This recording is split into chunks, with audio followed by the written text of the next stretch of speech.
Shri Shaji Raghavan, ഇന്നുണ്ടായിരിക്കുന്ന LDF yoga തീരുമാനമെന്നുള്ളത് ADGPയെ തൽക്കാലം മാറ്റേണ്ടതില്ല. PV Anwar MR Ajith കുമാറിനെതിരെ ഉന്നയിച്ച ആരോപണങ്ങൾ അന്വേഷിക്കുന്ന ഘട്ടത്തിൽ ഈ RSS ബന്ധമെന്ന ആരോപണം കൂടി അതിൽ ചേർക്കാം എന്നൊരു വിശാല മനസ്സ് മുഖ്യമന്ത്രി കാണിക്കുന്നുണ്ട്. അപ്പോൾ അന്വേഷണത്തിന് സമയവുമുണ്ട്. 1 മാസമാണല്ലോ DGPക്ക് കൊടുത്തിരിക്കുന്ന സമയം. അപ്പോൾ സമയമെടുത്ത് അന്വേഷിക്കട്ടെ എന്നുള്ളതാണ് എടുത്തിരിക്കുന്ന തീരുമാനം. അതിനെ BJP എങ്ങനെ നോക്കിക്കാണുന്നു?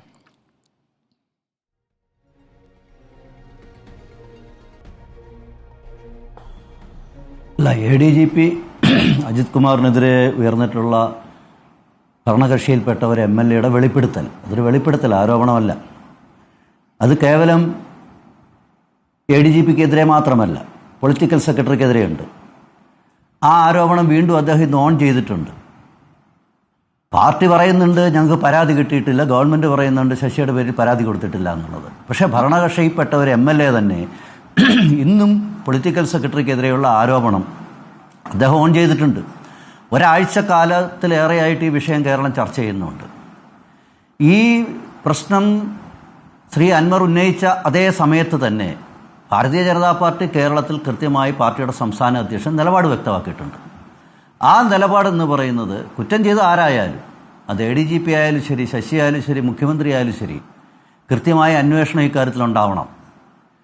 ഭരണകക്ഷിയിൽപ്പെട്ട ഒരു MLA ഒരു ആരോപണം ഉന്നയിക്കുമ്പോൾ, ഒരു വെളിപ്പെടുത്തൽ നടത്തുമ്പോൾ, അദ്ദേഹം വെളിപ്പെടുത്തൽ, ആരോപണമല്ല, അത് അദ്ദേഹത്തിൻ്റെ കൃത്യമായ ബോധ്യത്തിൻ്റെ അടിസ്ഥാനത്തിലാണ് അദ്ദേഹം ഉന്നയിച്ചിട്ടുള്ളത്. അതിൻ്റെ മുഴുവൻ കേന്ദ്രം എന്ന് പറയുന്നത് മുഖ്യമന്ത്രിയുടെ ഓഫീസാണ്, പൊളിറ്റിക്കൽ സെക്രട്ടറിയാണ്, ADGP ആണ്. പക്ഷേ സ്മൃതി, ഞാൻ ഈ ചർച്ചയിൽ, അതുകൊണ്ട് ഞാൻ താങ്കളുടെ ചോദ്യത്തിന് ഞാൻ മറുപടി പറഞ്ഞു കഴിഞ്ഞു.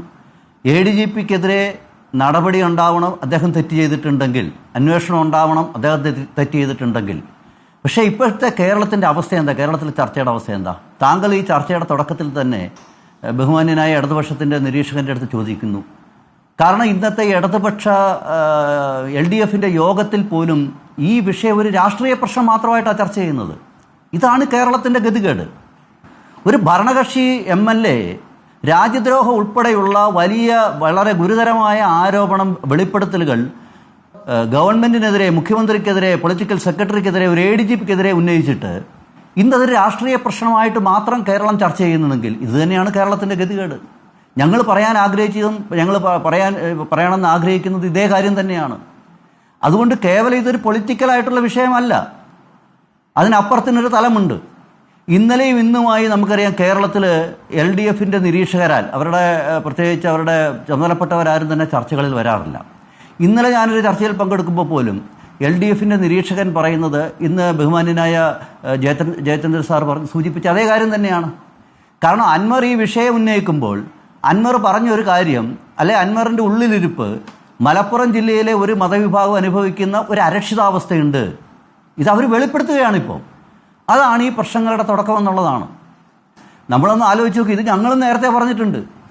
ഞങ്ങളിത് പറയുമ്പോൾ ഒരു മതവിഭാഗത്തിൻ്റെ മൊത്തം അരക്ഷിതാവസ്ഥയെ പറ്റിയിട്ടല്ല ഞങ്ങൾ പറഞ്ഞിട്ടുള്ളത്. മലപ്പുറം കേന്ദ്രീകരിച്ചതും ശ്രീ അൻവർ പറഞ്ഞിട്ടുള്ളതുമായ സ്വർണ്ണക്കള്ളക്കടത്തുമായിട്ടും സ്വർണം പൊട്ടിക്കലുമായി ഒരു വിഭാഗം ജനങ്ങൾക്ക്, അല്ലെങ്കിൽ അതൊരു മതവിഭാഗമല്ല, ഒരു വളരെ മൈനോറിറ്റിപ്പെട്ട, വളരെ മൈനോറിറ്റി വിഭാഗമല്ല, മൈനോറിറ്റി നമ്പറുള്ള ഒരു കൂട്ടം ആൾക്കാർക്ക്, അത് ഈ ഭരിക്കുന്ന മാറി വന്ന കേരളത്തിലെ 2 മുന്നണികളിൽപ്പെട്ടവരുണ്ട് ഇതിൻ്റെ നേതാക്കന്മാർ. അതുകൊണ്ട് മലപ്പുറത്തെ, അത് UDFൻ്റെ പ്രധാനപ്പെട്ട ഘടകകക്ഷി എന്ന് മലപ്പുറത്തുണ്ട്, അവർക്ക് ഇന്നത്തെ തീരുമാനം വളരെ സന്തോഷമാണ്. LDFന് സന്തോഷമാണ്. കാരണം എന്താ? അൻവറെ സന്തോഷിപ്പിക്കാൻ ശ്രമിക്കുമ്പോൾ മലപ്പുറത്തിന് മൊത്തമായി അവർക്ക് നേട്ടമുണ്ട്. ഇന്ന് കുറേ നടപടിയുണ്ടായി. ADGP ഇപ്പോഴും അതേ കസേരയിലിരിക്കുക. പക്ഷേ മലപ്പുറം ജില്ലയിൽ DYSP ഉൾപ്പെടെ, അല്ല DYSPയേക്കാൾ ഉയർന്ന റാങ്കിലുള്ള 7-8 ഉദ്യോഗസ്ഥന്മാരെ സ്ഥലം മാറ്റിയിരിക്കുക. അപ്പോൾ നമ്മൾ ഈ വിഷയത്തെ പൊളിറ്റിക്കലായിട്ട് തന്നെയാണ് ഈ ഗവൺമെൻറ് നടപടിയെടുക്കുന്നത്. ഇന്ന് ചർച്ച പോലും കൊണ്ടുപോകുമ്പോൾ കേരളത്തിൻ്റെ പ്രധാനപ്പെട്ട നമ്മുടെ പ്രതിപക്ഷ നേതാവ്, അദ്ദേഹമാണ് ചർച്ച ആദ്യം വഴിമാറ്റി വിട്ടത്. ഒരു 4-5 ദിവസം മുമ്പ് അദ്ദേഹം അൻവർ ഉന്നയിച്ച എല്ലാ വിഷയങ്ങളും മാറ്റിവെച്ച് അദ്ദേഹം ഉന്നയിച്ച ഒരൊറ്റ വിഷയം മാത്രം കേരളത്തിൻ്റെ പൊതുമധ്യത്തിൽ പ്രധാനപ്പെട്ട വിഷയമായി അദ്ദേഹം അവതരിപ്പിച്ചു. അത് RSS നേതാവിനെ ADGP കണ്ടതാണ്. ബഹുമാന്യനായ മുഖ്യമന്ത്രി ഇന്നലെ പൊതുമധ്യത്തിലെ പൊതുസമൂഹത്തോട് സംസാരിക്കുമ്പോഴും അദ്ദേഹം അൻവർ ഉന്നയിച്ച ആരോപണത്തിന് മറുപടി പറഞ്ഞില്ല. ഇവിടെ VD സതീശനും ശ്രീ പിണറായി വിജയനും ചെയ്തിട്ടുള്ളത് കാലാകാലങ്ങളായി കേരളത്തിൽ അവരെടുത്തിട്ടുള്ള ഒരു പൊളിറ്റിക്കൽ സ്റ്റാൻഡ് ഉണ്ട്. ആ സ്റ്റാൻഡാണ് ഇന്ന് LDFന്റെ യോഗത്തിലും ചർച്ച ചെയ്യപ്പെട്ടത്. ആ പൊളിറ്റിക്കൽ സ്റ്റാൻഡ് എന്ന് പറയുന്നത് കേരളത്തിൽ BJPയെയും RSSനെയും തള്ളിപ്പറഞ്ഞുകൊണ്ട് അവർക്കെതിരെ ഞങ്ങളാണ് മത്സരിക്കുന്നത്, അവർക്കെതിരെ ഞങ്ങളാണ് നിലപാടെടുക്കുന്നതെന്ന് വരുത്തി തീർത്താൽ കേരളത്തിലെ വലിയ ഒരു അനുകൂലമാകുന്ന തെറ്റിദ്ധാരണയാണ്. തെറ്റിദ്ധാരണ ഞാൻ പറയാൻ കാരണം കഴിഞ്ഞ തെരഞ്ഞെടുപ്പിൽ അത് ബോധ്യപ്പെട്ടിട്ടുണ്ട്. നിങ്ങൾക്ക് അനുകൂലമായിട്ടല്ലേ കാര്യങ്ങൾ മുന്നോട്ട് പോകുന്നത്? ഞങ്ങൾക്കെങ്ങനെ അനുകൂലമാകും? ശ്രീ പിണറായി വിജയൻ ഭരിക്കുന്ന ഇടതുപക്ഷ ഗവൺമെന്റിന്റെ ഒരു ആനുകൂല്യം ഞങ്ങൾക്ക് വേണ്ട. ഈ ആനുകൂല്യം വേണ്ടത് UDFനാണ്, ശ്രീ VD സതീശനാണ്.